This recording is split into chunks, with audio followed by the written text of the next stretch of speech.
That each of us can share, but for time's sake, I chose one that both shares what God did for me and what I believe I did for God. On the 18-hour bus ride, we came up with many ways to pass time.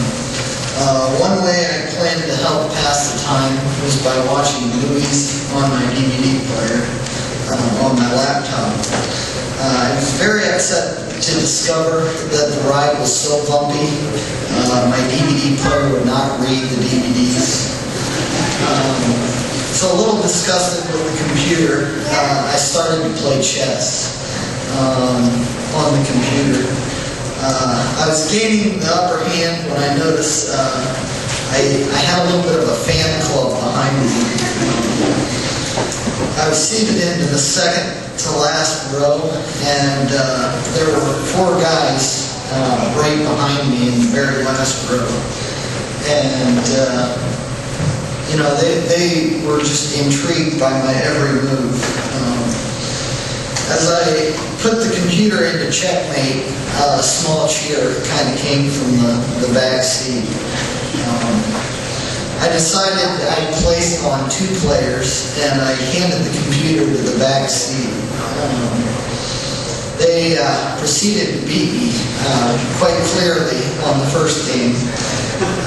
The second game, I came out a little bit better, and you know, I had their king in check a couple times, and I believe I had him in check. And, you know, I thought I was just about ready to beat him when one of the gentlemen goes, "To sludge day." The younger gentleman said that to the older. And we learned that to sludge day means help. So that was kind of pretty exciting and good for my ego. But just as my ego was getting a little bit big there, the younger gentleman hands the computer to the older gentleman, and the older gentleman points at the computer and hands it back to the younger gentleman. And the younger gentleman makes his move and hands me the computer. Checkmate. So I did not see that coming. One thing I learned on the trip is that it doesn't take much to witness to other people. It can be done in your native tongue, or it can be done to someone who doesn't even speak the same language as you. It can be done using an old tire swing. It can be done using a laptop computer. It can be done using a squirt gun. Or it can be done just by being friendly to a flight attendant who has had to hear people complain about their flights being delayed all day long. So that is what God did for me.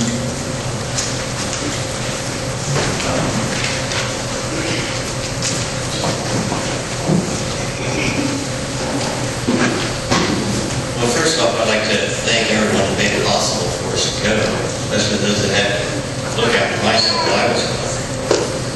But what I did for Jesus? Well, first I had to make myself available to go halfway around the world. And that seemed to take forever. And even though we were going to encourage, experience, and engage, often I felt I was the one who was encouraged. But I hope we were able to encourage those Christians that we came in contact with. And one of those was a fellow by the name of Erdenmeyer. I'm pronouncing his name right. He was a convict, ex-convict. He was in prison for 11 years, I believe. And somehow I was chosen by the group to go inside this prison to see the conditions of the facilities. And, or lack thereof, I should say. They were building some bathrooms and stuff. And it was unbelievable the conditions these fellows had to endure. No bathrooms at all, no running water. They literally went outside in all weather and had a hole in the ground, and that's where they done their business. no toilet paper, no water to wash their hands. It was very unbelievable what I got to see. And this fellow, Erdenmeyer, told about his vision to minister to the guards and the prisoners, and he actually goes in and teaches Bible classes, I think once a week, if he can. And so I got to see the room where he taught Bible classes, and he told me the need for more Bibles. The guys want Bibles to call their own. And I'm not sure if Todd's going to talk maybe more about how we pulled some money, our personal money, and bought 15 Bibles to take it back and give it to him. Although because of security with the elections and the riots, we were unable to personally hand him the Bibles, which would have been very meaningful, I'm sure. But anyway, see, he showed me around inside the prison, and I got to meet a couple of his friends or inmates that were Christians, and it was amazing how even though they're in horrible conditions, they're set free. Their spirit is free because they know Jesus. And it was very touching. And it brought me to realize how nice we have it here with the things we have. I came out of there, and I think I told somebody, I think that was the furthest away I was from home, because, we walked, no guards were with us, we just walked in amongst these guys, and I definitely felt the presence of Christ with me that protected me. Even though it wasn't maybe really dangerous, it felt very odd, because he knew very little English, and I knew less Mongolian. But we did communicate. And so that was something that, even though I didn't do a lot, I went in there with, I guess, my eyes to see what was being done. And in Arkansas, we built gazebos for Jesus in the community, not just a playground, but a community area to gather. It was a lot of hard work, but it was fun. See the people each day coming and bringing their children, using the benches and sitting there watching us pray. And what did Jesus do for me? Well, I mentioned I was often encouraged when we went to church with Tanya, and they sat behind us. We had interpreters behind us, and they whispered what they were saying. It had a real personal meaning that way.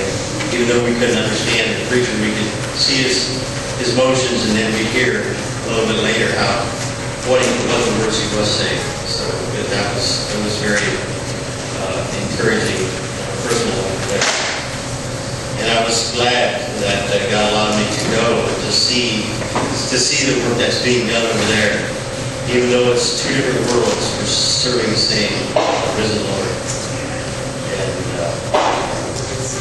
It was humbling to see what the Mongolians and the Christians had to work with, and yet they were doing it with such a joyous heart. When Todd said 200 words or less, I said, okay, but I'll become his witness. I think the language barrier was probably one of the hardest things for me. But as Smithville and Martin's Creek Mission Group came together, it was soon evident that the spirit of the group was to share Christ, what Christ had done with us. And we wanted to do it with all people we came in contact with.